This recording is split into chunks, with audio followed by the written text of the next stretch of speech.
Hi, I'm Mrs. Boyle, and this is Mrs. Panic. We are from Rolling Hills, and we have some fun reading tips for you. When reading at home, have fun reading with expression. Think about how the characters would sound based on how they're feeling in the story.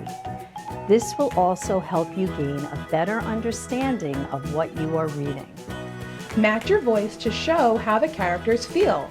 Let us show you how. In this story, called Lizzie by Donna Latham, Ben and Anna are having trouble finding their pet lizard. On these pages, we can see that Ben and Anna are feeling worried. We want to match our voice to show how the characters are feeling. First, let's listen to Mrs. Boyle read. Ben's pet lizard was not in her cage. Where is Lizzie? Asked Ben. She must be hiding, said Anna. Lizzie is good at hiding.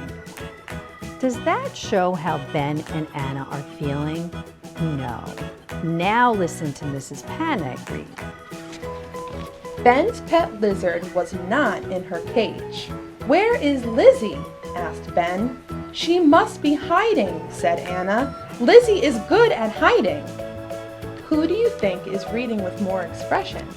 Mrs. Panic, of course. To practice reading with expression, reread the story many times. This will help you grow your expressive voice. Happy reading!